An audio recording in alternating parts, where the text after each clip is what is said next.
Good morning dear students, welcome to study with Aakash. आज हम लोग क्लास 6 का हिंदी बुक का चैप्टर 3 पढ़ेंगे जिसका नेम है हॉकी का जादूगर। तो सबसे पहले हम लोग देखते हैं कि पाठ का उद्देश्य क्या है। तो राष्ट्रीय खेल हॉकी के बारे में बताना, यानी हमारा जो नेशनल खेल है उसके बारे में हमें बताना। उसके बाद हॉकी खेल की घटती लोकप्रियता को बताना, यानी हॉकी जो आजकल बहुत कम लोग इसके बारे में जानते हैं तो उसकी लोकप्रियता कैसे घटी उसके बारे में बताना। और तीसरा है हॉकी खेल को बढ़ावा देने की प्रेरणा देना, यानी हॉकी खेलने के लिए जो है वो हमें बताना कि किस तरह से हम लोग हॉकी को खेलेंगे तो उसका बढ़ावा देना। तो देखते हैं कहानी जो है क्या बता रहा है हम लोग को। दिल्ली के नेशनल स्टेडियम, जिसे अब ध्यानचंद स्टेडियम के नाम से जाना जाता है, में अभी कुछ वर्ष पहले एक विदेशी कंपनी द्वारा एक समारोह का आयोजन किया गया।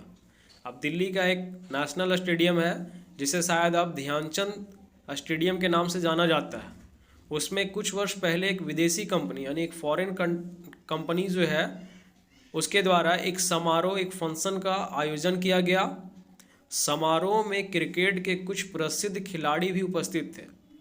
अब समारोह में यानी फंक्शन में जो है वो बहुत तरह तरह के लोग आते हैं, तो उनमें से जो कुछ प्रसिद्ध यानी फेमस जो क्रिकेटर थे वो सारे उपस्थित थे। स्टेडियम में लगे पंडाल के पास ही एक प्रतिमा को देखकर क्रिकेट के खिलाड़ी ने एक अधिकारी से पूछा, यह प्रतिमा किसकी है।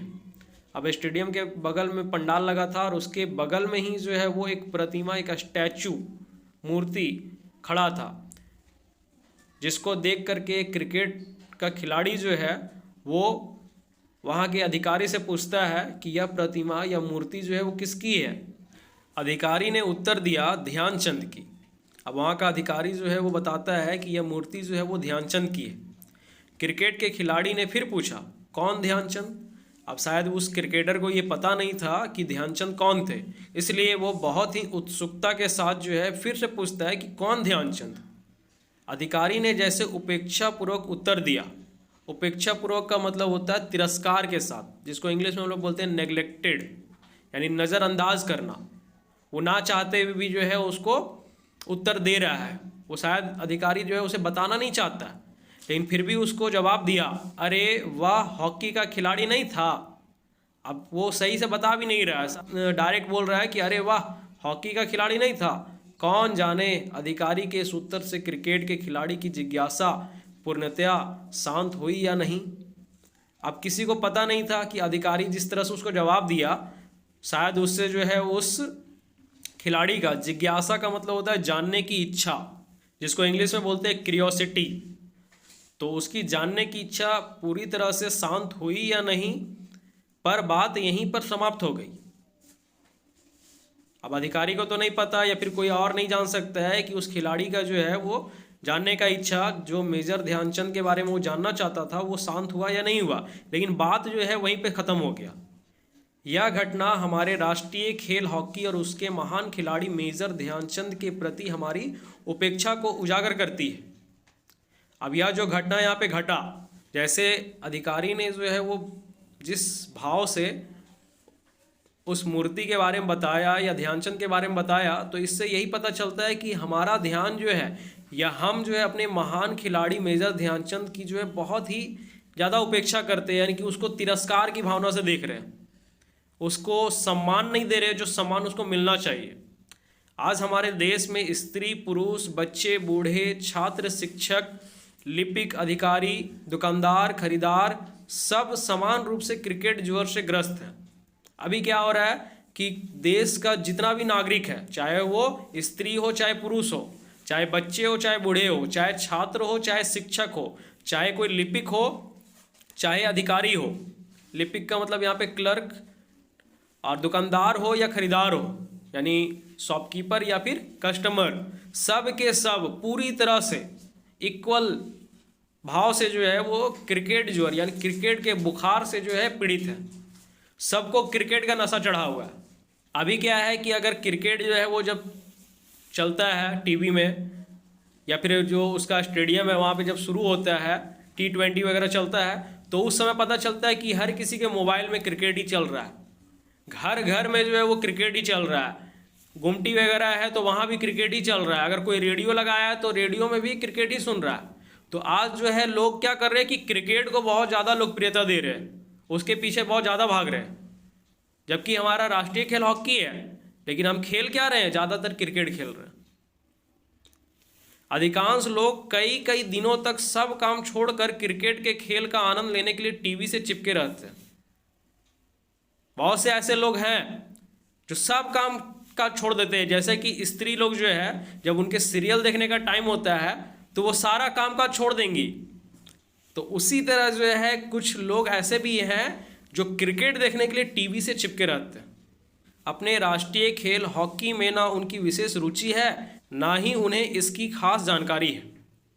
अभी क्या है कि अभी का जो नव युवक है या जो भी बच्चे भी हैं वो अपने राष्ट्रीय खेल हॉकी के बारे में बहुत ज़्यादा नहीं जानते होंगे, लेकिन क्रिकेट के बारे में जानते हैं कि क्रिकेट का ये खिलाड़ी है, महेंद्र सिंह धोनी है, विराट कोहली है, सचिन तेंदुलकर है। तो लगभग जो है क्रिकेट का हर एक खिलाड़ी को जानता है। लेकिन जो हॉकी का महान खिलाड़ी था मेजर ध्यानचंद, उसके बारे में बहुत कम लोगों को ये पता होगा। नई पीढ़ी तो हॉकी के महान खिलाड़ी मेजर ध्यानचंद के जादुई खेल और उनके जीवन से प्रायः अनभिज्ञ ही है। अनभिज्ञ का मतलब होता है अनजान, अपरिचित। जो न्यू जेनरेशन है वो हॉकी का महान खिलाड़ी मेजर ध्यानचंद का जादुई खेल उससे या उसके जीवन से प्रायः अनभिज्ञ है, अनजान है। उनको तो पता भी नहीं कि मेजर ध्यानचंद है कौन। निसंदेह यह उपेक्षा भाव अत्यंत निराशा एवं दुख का विषय है। बिना किसी शक का यह जो उपेक्षा भाव है, जो तिरस्कार का भावना है, ये बहुत ही ज़्यादा निराशा और दुख का विषय है। किसके लिए? हमारे देश के लिए। राष्ट्र का गौरव बढ़ाने वाले अपने महान पुरखों को भुलाकर कोई राष्ट्र उन्नति नहीं कर सकता। अब जो हमारा देश का गौरव बढ़ाने वाले थे, जो हमारे देश की मर्यादा को, सम्मान को बढ़ाने वाले जो महान पुरखों यानी कि महान पूर्वज थे, उनको भूलकर अगर हमारा राष्ट्र या हमारा देश चाहता है कि उन्नति करना, तो कभी नहीं हो सकता। क्योंकि एक परिवार जो है वो कभी भी अपने पूर्वजों का साथ छोड़ करके वो जो है अपना उन्नति नहीं कर सकता। उसको पुराने रीति रिवाज के अनुसार अपने घर में जो है वो काम करना पड़ेगा, तभी वो प्रगति कर सकता है। कभी कभी होता है कि हम अपने पूर्वजों को किसी तरह का कोई वैल्यू नहीं देते हैं, लेकिन असल में जो है वो पूरी दुनिया देखे होते हैं और उनकी कई बातें कभी कभी सच भी होती है।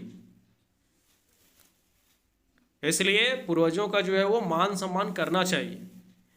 मैदान चाहे खेल का हो, युद्ध का हो, समाज सेवा का हो या साहित्य सेवा का, कुछ विशिष्ट महान कार्य कर गुजरने वाले सभी जन राष्ट्र के लिए अनुकरणीय होते हैं।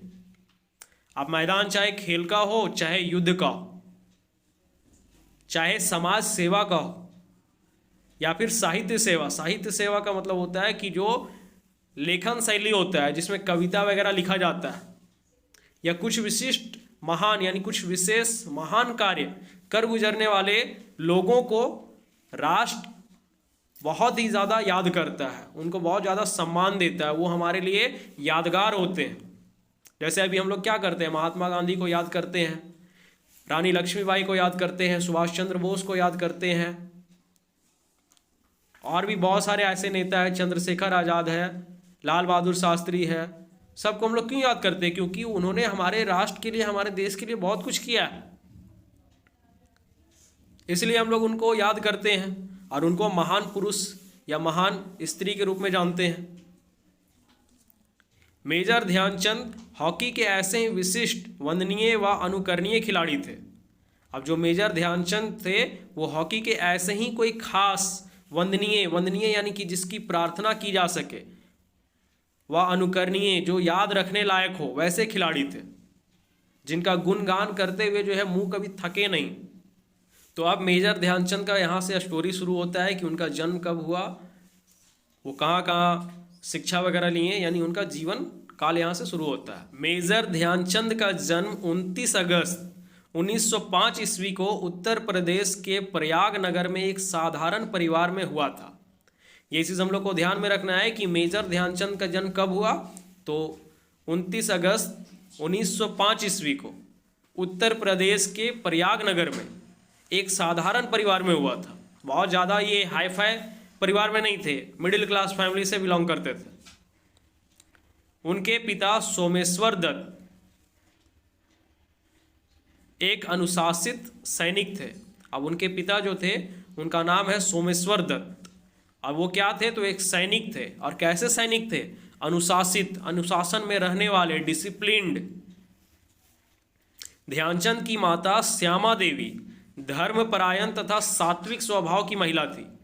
अब ध्यानचंद की माता का नाम है श्यामा देवी, और वो कैसी महिला थी? तो धर्मपरायण, यानी धर्म में निष्ठा रखने वाली, यानी उनको जो है धर्म पे बहुत ज़्यादा विश्वास था। और सात्विक महिला थी, यानी सात्विक यानी पूजा पाठ जो है बहुत ज़्यादा करती थी। परिवार की साधारण स्थिति होने के कारण ध्यानचंद को उच्च शिक्षा प्राप्त करने का अवसर नहीं मिला। अब जिस परिवार से ये बिलोंग करते थे तो वहाँ पे साधारण होने की वजह से, यानी मिडिल क्लास फैमिली होने की वजह से ये बहुत ज़्यादा पढ़ाई नहीं कर पाए। यानी हायर एजुकेशन जो होता है, जो 10th 12th के बाद जो पढ़ाई होता है, तो वो सारा पढ़ाई करने का इनको मौका ही नहीं मिला, क्योंकि मिडिल क्लास फैमिली से थे ना। तो मिडिल क्लास फैमिली का जो लोग होता है वो बहुत कॉम्प्रोमाइज़ करके अपने जीवन को जीता है। तो साधारण शिक्षा प्राप्त करके ही उन्हें संतोष करना पड़ा। अब उनको जो है वो आगे की पढ़ाई के लिए खर्चा कौन देता? तो इसलिए जहाँ तक वो पढ़ पाए वहीं तक में इनको संतुष्टि मिला, उतना ही में संतोष करना पड़ा। क्या करते? किससे मांगते? ध्यानचंद ने बचपन में खेल कूद में कोई अभिरुचि दिखाई हो या किसी विशेष खेल में किसी प्रकार की दक्षता प्राप्त की हो, ऐसा कोई प्रमाण तो नहीं मिलता। अब ध्यानचंद बचपन में कोई खेल कूद में अभिरुचि यानी इंटरेस्ट, दिलचस्पी दिखाएं, ऐसा कभी, या फिर उनका कोई खेल में जो है बहुत ज़्यादा दक्षता यानी बहुत ज़्यादा प्रवीणता यानी इफिशिएंसी रहा हो, ऐसा कोई प्रमाण नहीं मिलता, ऐसा कोई सबूत नहीं मिलता है। किंतु निश्चय ही उनमें बीज रूप में ऐसी प्रतिभा अवश्य निहित थी जो उपयुक्त वातावरण, प्रेरणा एवं अभ्यास से फलीभूत होकर इतनी देदीप्यमान हुई कि उसकी चकाचौंध के सम्मुख अन्य खिलाड़ियों की छवि फीकी पड़ गई। अब ऐसा तो कोई प्रमाण नहीं मिलता कि वो बहुत अच्छे थे बचपन से ही खेलने में, लेकिन उनके अंदर जो है एक ऐसा प्रतिभा था, एक ऐसा टैलेंट छुपा हुआ था जो उपयुक्त वातावरण, यानी कि अगर उनको जो है बहुत अच्छा यानी उचित वातावरण अगर मिल जाता, या प्रेरणा यानी मोटिवेशन, या अभ्यास से फलीभूत यानी कि उनको प्रैक्टिस करवाया जाता, तो इतनी देदीप्यमान हुई, यानी कि उनका जो अंदर प्रतिभा छुपा हुआ था, जो टैलेंट छुपा हुआ था, वो इतना ज़्यादा निखरा कि उसकी चकाचौंध के सम्मुख, जैसे क्या होता है कि बहुत ज़्यादा अगर लाइट होता है तो उसमें हम लोग जो है वो चीज़ों को आसानी से नहीं देख पाते। तो उनकी जो चकाचौंध हुई, यानी उनका जो टैलेंट निखर के जो आया, तो उनके सामने जो है बहुत सारे जो खिलाड़ी भी थे उनकी भी छवि फीकी पड़ गई, यानी सब का सब धुंधला नजर आने लगे मेजर ध्यानचंद के आगे। युवा होने पर ध्यानचंद अपने पूज्य पिता के पद चिन्हों पर चलते हुए भारतीय सेना की ब्राह्मण रेजिमेंट में भर्ती हो गए।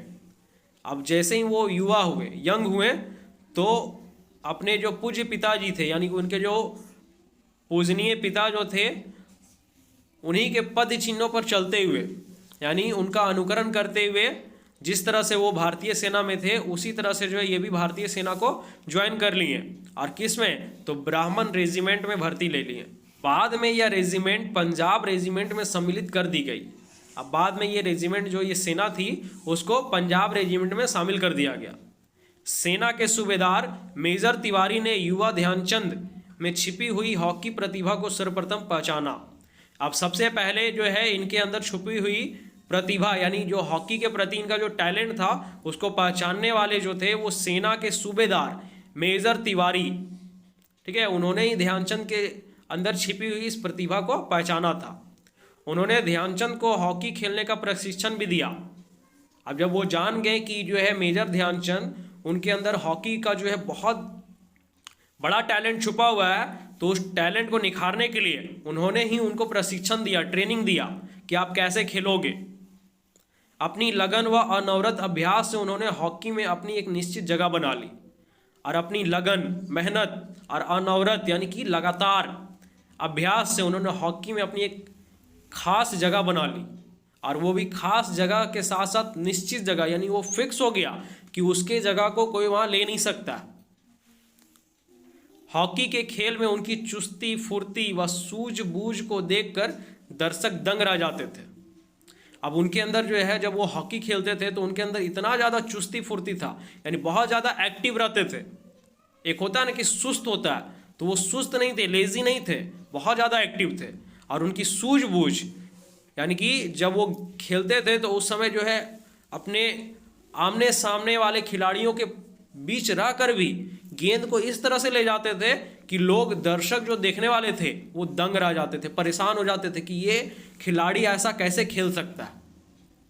एक बार उन्होंने सेना की 2 टीमों के बीच हुए मैच में अपने क्रीड़ा कौशल का ऐसा करिश्मा दिखलाया कि दर्शक वाह वाह किए बिना, ठीक है, एक बार क्या हुआ कि उन्होंने सेना की 2 टीम के बीच जब मैच हुआ तो अपने क्रीड़ा कौशल, यानी कि वो खेल का जो कौशल है उसका एक ऐसा करिश्मा, यानी कि ऐसा जादू दिखलाया कि दर्शक वाह वाह किए बिना नहीं रह पाए।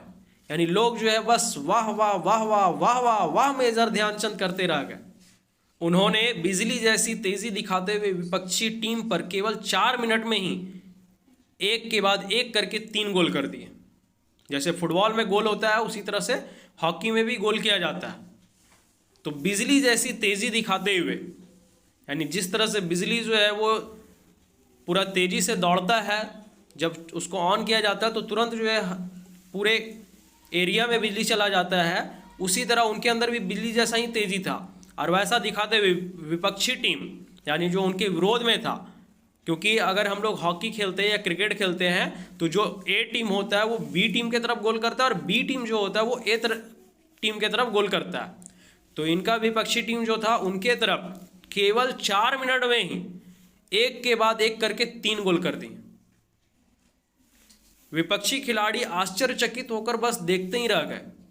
उन लोग का मुंह खुला का खुला रह गया कि कैसे ये 4 मिनट में जो है वो 3 गोल कर दिए। अपनी योग्यता और प्रतिभा के बलबूते ध्यानचंद भारतीय सेना की हॉकी टीम के सदस्य चुन लिए गए, और इनके अंदर जो टैलेंट था, जो प्रतिभा था, उसी के बलबूते जो है ध्यानचंद को भारतीय सेना की हॉकी टीम के सदस्य द्वारा चुन लिया गया। 1926 ईस्वी में ध्यानचंद को अपनी खेल कला का जादू विदेशों में भी दिखाने का सुअवसर मिला। अब 1926 ईस्वी में ध्यानचंद को अपनी खेल कला का, यानी उनके अंदर जो खेलने का जो कला था, जो टैलेंट था, उसका जादू जो है उनको विदेशों, यानी दूसरे कंट्री में, यानी फॉरेन में भी जो है दिखाने का एक अच्छा मौका मिला। इस वर्ष भारतीय सेना की हॉकी टीम न्यूजीलैंड के दौरे पर गई, और इसी साल जो है भारतीय सेना का जो हॉकी का टीम था वो न्यूजीलैंड के दौरे पर गया था। दौरे का मतलब वहाँ पे सर्वे करने के लिए गया था, वहाँ पे देखने के लिए गया था कि यहाँ पे क्या क्या व्यवस्था है, हॉकी के कैसे कैसे खिलाड़ी हैं। वहाँ ध्यानचंद ने उत्कृष्ट खेल का प्रदर्शन किया। अब ध्यानचंद जब वहाँ पे गए तो उन्होंने उत्कृष्ट, यानी बहुत ही अच्छा, एक्सीलेंट खेल का प्रदर्शन किया। इससे उनकी ख्याति देश विदेश में फैल गई। अब ख्याति का मतलब होता है प्रसिद्धि, तो उनका प्रसिद्धि जो है वो पूरा देश विदेश में फैल गया। उसको लोग जो है वो सिर्फ अपने देश में नहीं, विदेशों में भी जानने लगे। यह सर्वमान्य उक्ति है कि अवसर स्वयं नहीं मिलते, उन्हें अपने दृढ़ संकल्प और परिश्रम के बल पर हस्तगत करना पड़ता है। अब यह सर्वमान्य है, यानी सभी लोगों के द्वारा यह माना गया उपाय है, यह उक्ति, यह सुझाव है कि अवसर, यानी जो मौका होता है वो खुद नहीं मिलता है, उन्हें अपने दृढ़ संकल्प, यानी कि अपना जो है वो मजबूत आत्मविश्वास या मजबूत निश्चय और परिश्रम के बल पर हस्तगत करना का मतलब होता है प्राप्त करना। तो उसे अपने मजबूत निश्चय और परिश्रम के बल पर ही हासिल किया जा सकता है, प्राप्त किया जा सकता है। मौका कभी जो है वो मिलता नहीं, मौका ढूंढना पड़ता है। ध्यानचंद इसके जीवंत उदाहरण है।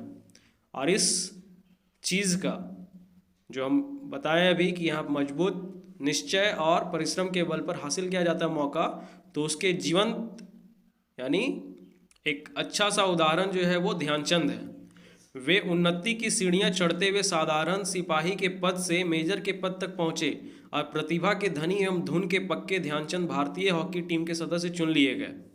अब ध्यानचंद जो है वो क्या किए, तो उन्नति की सीढ़ियां यानी प्रगति करते गए और साधारण सिपाही के पद से मेजर के पद तक पहुंचे, साथ ही साथ प्रतिभा के धनी एवं धुन के पक्के। अब इनके अंदर टैलेंट जो है बहुत ज़्यादा छुपा हुआ था और धुन के पक्के थे कि एक बार अगर कोई काम को ठान लिए तो उसको करके ही दम लेते थे। तो धुन के पक्के ध्यानचंद भारतीय हॉकी टीम के सदस्य चुन लिए गए। 1928 ईस्वी में वे भारतीय टीम के एम्स्टर्डम में ओलंपिक हॉकी प्रतियोगिता में भाग लेने पहुंचे। अब 1928 में वो भारतीय टीम के एम्स्टर्डम में ओलंपिक जो हॉकी प्रतियोगिता था उसमें भाग लेने के लिए पहुंचे। यहाँ उनकी हॉकी का जादू सिर चढ़कर बोला और ऑस्ट्रिया की टीम को 6-0 से पराजित कर भारतीय हॉकी टीम विश्व विजय रही। अब यहाँ भी जब ये पहुँचे तो उनका हॉकी का जो जादू था वो भी जो है सबके सिर पर चढ़ करके बोला, यानी कि सब जो है दर्शक इतने ज़्यादा वाह वाह कर रहे थे क्योंकि उनका जादू ही कुछ अलग था। ऑस्ट्रिया की टीम उसके खिलाफ खेल रहे थे और उनको जो है एक भी गोल करने नहीं मिला। खुद जो है ध्यानचंद जो है वो 6 का 6 गोल कर दिए और इस हिसाब से जो है उन्होंने ऑस्ट्रिया की टीम को हराकर भारतीय हॉकी टीम को जो है विश्व विजय यानी पूरी दुनिया में जो है वो जीत हासिल कराया। अगली ओलंपिक हॉकी प्रतियोगिता लॉस एंजल्स में 1932 ईस्वी में आयोजित हुई। फिर अगला एक हॉकी प्रतियोगिता चला जो आयोजित हुआ 1932 ईस्वी में, और कहाँ पे, तो लॉस एंजल्स में। ध्यानचंद ने भारतीय हॉकी टीम के एक महत्वपूर्ण खिलाड़ी के रूप में भाग लिया। अब ध्यानचंद जो थे उन्होंने भारतीय हॉकी टीम के एक महत्वपूर्ण यानी कि बहुत ही खास खिलाड़ी के रूप में भाग लिया। अंतिम मैच में भारतीय टीम का मुकाबला जर्मनी की शक्तिशाली टीम से हुआ। अब जब लास्ट मैच था तो उस समय भारतीय टीम का जो मुकाबला हुआ वो जर्मनी की शक्तिशाली टीम से हुआ। काफ़ी ज़्यादा पावरफुल टीम था। खेल के समय जर्मन हॉकी प्रेमी अपनी टीम का हौसला बढ़ाने के लिए स्टेडियम में भारी संख्या में उपस्थित थे। अब जब खेल चल रहा था तो उस समय जो जर्मन के हॉकी प्रेमी थे यानी जिनको जो है हॉकी का खेल बहुत ज़्यादा पसंद था, तो वो सारे जो लोग थे वो उस समय स्टेडियम में उपस्थित थे। क्यों? तो अपनी टीम का हौसला बढ़ाने के लिए, उनका उत्साह बढ़ाने के लिए। कभी कभी होता है कि जब हम लोग का कोई तारीफ करता है, कोई खेल हम लोग खेल रहे हैं और हमारा नाम लेकर के कोई पुकारता है तो हमारे अंदर जो एक हौसला बढ़ता है कि नहीं हम जीत सकते हैं। तो उसी तरह यहाँ पे भी जो जर्मन के लोग थे वो अपनी टीम का हौसला बढ़ाने के लिए वहाँ पे बहुत ज़्यादा संख्या में उपस्थित थे। जर्मनी के तानाशाह हिटलर भी अपनी टीम को उत्साहित करने के लिए मैदान में उपस्थित थे। अब जर्मनी का जो तानाशाह था, तानाशाह का मतलब होता है निरंकुश रहकर मनमाना शासन चलाने वाला, जिसको इंग्लिश में बोलते हैं डिक्टेटर। तानाशाह क्या होता है कि वो कभी भी जो है अपने खानदान में किसी तरह का कोई अंकुश यानी किसी तरह का बच्चा जो है वो पैदा नहीं करता है और वो इकलौता ही जो है खुद पूरे राज्य पे शासन करता है। तो वो भी जो है हिटलर का नाम जो है हम लोग को हिस्ट्री में पढ़ने के लिए मिलेगा। बहुत ही ज़्यादा वो तानाशाह वाला एक शासक था जो लोगों पे बहुत ज़्यादा अत्याचार किया करता था। तो जर्मनी के तानाशाह हिटलर भी अपनी टीम को यानी जर्मन का जो भी टीम था उसको उत्साहित करने के लिए, उसका हौसला बढ़ाने के लिए मैदान में उपस्थित थे। लेकिन एड़ी चोटी का जोर लगाने पर भी जर्मन टीम सफलता से कोसों दूर रही। अब जर्मन का जो टीम है अपना पूरा प्रयास किया कि वो इंडिया को हरा दे, भारतीय टीम को हरा दे, लेकिन वो जीत से या सफलता से जो है कोसों दूर यानी बहुत दूर रहा। ध्यानचंद और उनके छोटे भाई रूप सिंह ने अपनी जान की बाजी लगाकर जर्मन टीम को 8-1 से हराकर विजय श्री का वरण किया। अब ध्यानचंद और उनके भाई थे जिनका नेम था रूप सिंह, ठीक है। ध्यानचंद के छोटे भाई का नाम है रूप सिंह। उन्होंने अपनी जान की बाजी लगाकर जर्मन टीम को 8-1 से यानी कि 1 गोल जो है सिर्फ जर्मन का टीम कर पाया भारतीय टीम की तरफ, और बाकी 8 गोल जो है भारतीय टीम जर्मन की टीम की तरफ किया, और इससे जो है उन लोग विजयश्री यानी कि जीत हासिल किए। ध्यानचंद की हॉकी की जादूगरी देखकर दर्शक मुग्ध हो उठे। अब ध्यानचंद जब खेल रहे थे तो उनके हॉकी का जादू देख करके जितने भी दर्शक थे सब के शब्द मोहित हो गए। मुग्ध का मतलब होता है मोहित होना, यानी उनकी ओर जो है वो अट्रैक्ट हो गए। ध्यानचंद अपनी स्टिक से गेंद लेकर जब विपक्षी गोल पर झपटते तो लोगों को अपनी आंखों पर विश्वास न होता था।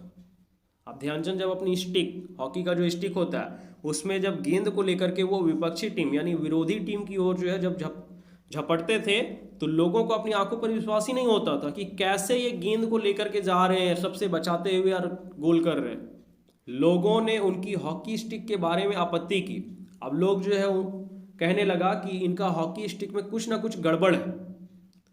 उन्हें भ्रम था कि अवश्य ही उनकी स्टिक में कोई ऐसी वस्तु लगी है जो गेंद को अपने साथ चिपकाकर आगे लिए जाती। अब लोगों को ये भ्रम हो गया, ये मन में जो है शक हो गया कि हो ना हो ध्यानचंद का जो हॉकी का स्टिक है उसमें कुछ ऐसा चीज लगा हुआ है जो गेंद को अपने साथ चिपका करके ले जाता है। फलस्वरूप उनकी स्टिक तोड़कर देखी गई। अब इस तरह का जब डॉट हुआ तो उस डॉट को खत्म करने के लिए जो है उनका स्टिक को तोड़ दिया गया, उन्हें स्टिक बदलकर खिलाया गया, लेकिन वह जादू ज्यों का त्यों बरकरार रहा। अब उनको जो है नया स्टिक दिया गया, उनका स्टिक तोड़ दिया गया, उनके बदले दूसरा स्टिक दिया गया और उससे बोला गया कि आप इससे खेलिए, लेकिन जो जादू पहले चल रहा था वैसे ही जादू अभी भी चल ही रहा है। हिटलर ने ध्यानचंद के खेल पर मुग्ध होकर उनका विशेष सम्मान किया।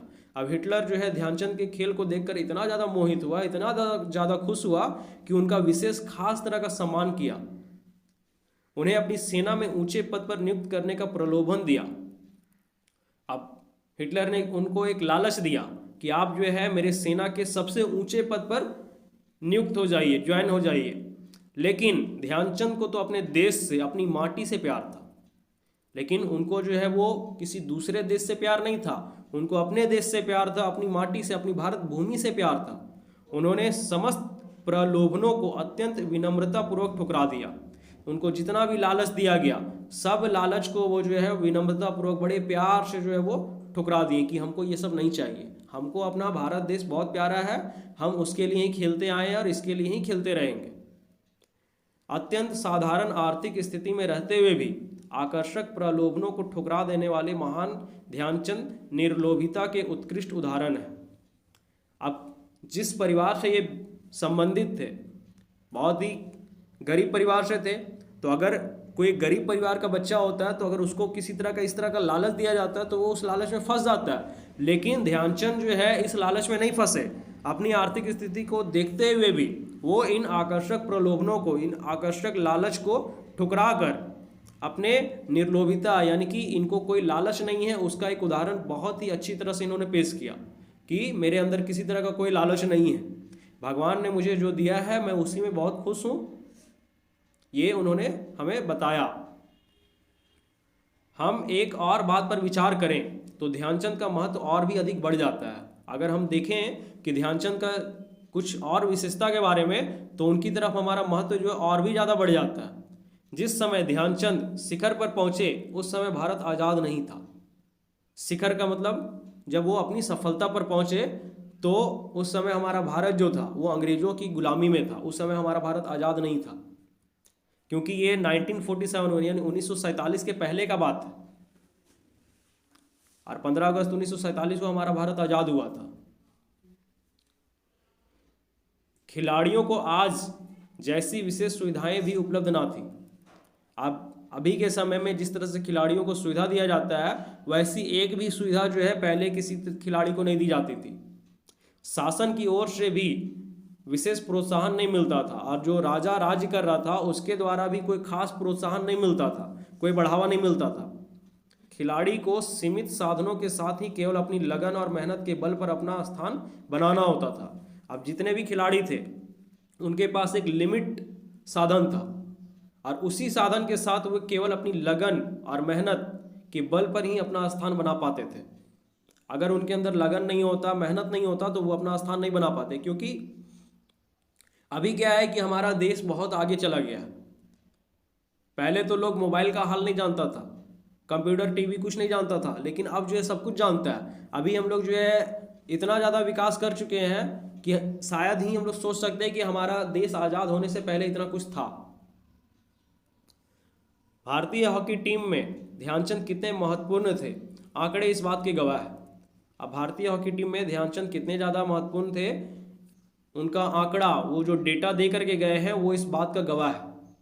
1932 ईस्वी में भारतीय हॉकी टीम ने 338 गोल किए। अब जब 1932 ईस्वी का जो भारतीय हॉकी टीम के द्वारा जो मैच खेला गया था उसमें 338 गोल किए गए थे। इनमें से 133 गोल अकेले ध्यानचंद ने किए थे। 338 गोल किया गया जिसमें 133 गोल अकेले ध्यानचंद किए थे। बाकी जो बच गया वो सारे के सारे उसके टीम मेंबर्स जो थे वो सारे मिलके किए थे। 1935 ईस्वी में भारतीय हॉकी टीम ने ऑस्ट्रेलिया का दौरा किया। 1935 ईस्वी में जो भारत का टीम था वो ऑस्ट्रेलिया के दौरे के लिए निकला था। इस दौरान 48 मैचों में 201 गोल अकेले ध्यानचंद ने किए। अब इस दौरान जो है 48 मैच हुआ जिसमें से 201 गोल जो है अकेले ध्यानचंद किए थे। ओलंपिक खेल द्वितीय विश्व युद्ध के कारण 12 वर्ष तक नहीं हो सके थे। अब जो ओलंपिक का खेल था वो जब सेकेंड वर्ल्ड वार चला तो उस समय 12 साल तक जो है इस खेल को रोक दिया गया था। खेल विशेषज्ञों का मत है कि यदि, अब जो खेल विशेषज्ञ थे उनका मानना था ये खेल बाधित ना होते, ठीक है, खेल विशेषज्ञ का कहना था कि ये खेल रुकते नहीं तो भारत ध्यानचंद के करिश्मे से हॉकी में 2 बार और स्वर्ण पदक जीत सकता था।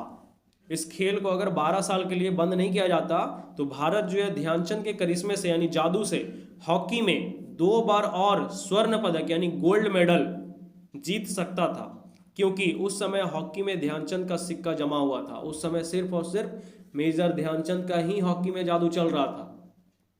हॉकी खेल के क्षेत्र में की गई अमूल्य सेवाओं के कारण मेजर ध्यानचंद को सरकार द्वारा पद्म भूषण की उपाधि से सम्मानित किया गया। और पद्म भूषण का जो अवार्ड होता है वो काफ़ी ज़्यादा बड़ा होता है, तो उनका जिस तरह का खेल था उसको देखते हुए मेजर ध्यानचंद को सरकार के द्वारा पद्म भूषण की उपाधि से सम्मानित किया गया था। उन्होंने 1961 ईस्वी से 1969 ईस्वी तक हॉकी के प्रशिक्षक के रूप में भी भारत की अमूल्य सेवा की। अब 1961 ईस्वी से यानी भारत जब आज़ाद हो गया उसके बाद का बात है, तो 1961 ईस्वी से 1969 ईस्वी तक हॉकी के प्रशिक्षक यानी एक ट्रेनर के रूप में भारत की अमूल्य सेवा की। उन्होंने भी जो है बहुत लोगों को ट्रेनिंग दिया, बहुत लोगों को हॉकी खेलने के लिए सिखाया। 3 दिसंबर 1979 ईस्वी को भारतीय हॉकी के इस अग्रदूत का देहावसान हो गया। अब 3 दिसंबर 1979 ईस्वी को जो है भारतीय टीम यानी मेजर ध्यानचंद का जो है वो मृत्यु हो गया। मेजर ध्यानचंद न केवल हॉकी के सर्वश्रेष्ठ खिलाड़ी और प्रशिक्षक थे वरन वे श्रेष्ठ मानव भी थे। अब वो सिर्फ हॉकी के सर्वश्रेष्ठ यानी सबसे महान खिलाड़ी नहीं या प्रशिक्षक ही नहीं, वो एक महान मानव भी थे। लोभ लालच तो उन्हें छू भी नहीं गया था, उनके अंदर किसी तरह का कोई लालच नहीं था, जो था उन्हीं में वो खुश थे। साधारण मनुष्य भी कैसे परिश्रम करके शिखर पर पहुंच सकता है इसका वे जीता जागता उदाहरण थे। अब कोई मिडिल क्लास फैमिली से बिलोंग करता है तो वो भी जो है वो सफलता की ऊंचाइयों तक पहुंच सकता है अगर वो मेजर ध्यानचंद के जीवन से कुछ सीखे तो, क्योंकि ये भी मिडिल क्लास फैमिली से ही थे, लेकिन वो भी जो है अपनी मेहनत के बल पर जो है वो अपने सफलता तक पहुंचे। विनम्रता उनमें कूट कूट कर भरी थी, कभी भी वो लोगों के प्रति नफरत नहीं किया करते थे या लोगों से जो है वो गुस्से से बात नहीं किया करते थे, हमेशा जो है वो बहुत प्यार से पेश आते थे। आत्म प्रशंसा से वे कोसों दूर रहते थे, यानी खुद की बड़ाई अगर कोई करते थे उनके बारे में तो वो हमेशा उनसे दूर रहते थे कि मेरे बारे में इतनी बड़ाई मत करो, मैं ऐसा नहीं हूं। भले वो थे या नहीं थे वो बाकी दुनिया जान रहा है, लेकिन वो खुद की तारीफ सुनना पसंद नहीं था उनको। किंतु प्रशंसनीय की प्रशंसा करने में पीछे नहीं रहते थे। अब जो तारीफ के लायक है, जिस उनको लगता था कि जिसकी तारीफ की जाए उसकी तारीफ करने से पीछे भी नहीं हटते थे ये। वे अपने छोटे भाई रूप सिंह की प्रशंसा करते हुए अक्सर उन्हें अपने से श्रेष्ठ खिलाड़ी बताया करते थे। अब जो सही मायने में अच्छे व्यक्ति होते हैं, जो महान होते हैं, वो कभी भी खुद की प्रशंसा नहीं करते हैं, वो दूसरों की प्रशंसा करते हैं। तो ये भी वैसे ही थे, अपने छोटे भाई रूप सिंह की प्रशंसा करते रहते थे हमेशा और उसको खुद से ज़्यादा महान बताया करते थे कि तुम जो है वो मेरे से बहुत अच्छे खिलाड़ी हो, मैं तो तुम्हारे सामने कुछ नहीं हूँ। तो जो महान होते हैं वही ये चीज़ कर सकते हैं, जिनके अंदर अपने आप में घमंड आ जाता है वो कभी भी ये कर नहीं सकते। दूसरों की बड़ाई करना भी खुद की बड़ाई करने से बड़ा होता है। वे भारतीय हॉकी की पहचान थे। मेजर ध्यानचंद जो है भारतीय हॉकी टीम के पहचान थे। उन्हीं के नाम से जो है वो हॉकी का प्रचलन जो है धीरे धीरे आगे बढ़ा। इसलिए उनकी प्रशंसा करते हुए किसी ने उन्हें हॉकी का जादूगर कहा तो किसी ने हॉकी का भगवान बताया। अब कुछ लोग जैसे हम अपनी प्रशंसा नहीं कर रहे, लेकिन बाकी जो जान रहे वो तो हमारी बड़ाई करेंगे ही। तो उसी तरह से जो कुछ जो इनकी प्रशंसा करते थे, जो कुछ इनकी तारीफ किया करते थे, तो उन्होंने इनको एक उपनाम दिया। कुछ लोग जो है हॉकी का जादूगर कहने लगे तो कुछ लोग हॉकी का भगवान बताने लगे। वे सचमुच प्रत्येक की प्रशंसा के सच्चे पात्र थे। अब यहाँ पे झूठे प्रशंसा के पात्र नहीं थे, वो सचमुच में उनका जो प्रशंसा, उनका जो बड़ाई किया जाता था वो सच था। उनके उस प्रशंसा के वे हकदार भी थे। इस महान खिलाड़ी की याद में इनका जन्म दिवस 29 अगस्त राष्ट्रीय खेल दिवस के रूप में मनाया जाता है। और इसी वजह से इनकी याद में, ताकि लोग इनको याद रख सकें कि हॉकी के जादूगर मेजर ध्यानचंद कौन थे, तो उनके जन्म दिवस को 29 अगस्त राष्ट्रीय खेल दिवस के रूप में मनाया जाता है। और ये पूरा का पूरा कहानी लिखा गया था संकलित के द्वारा।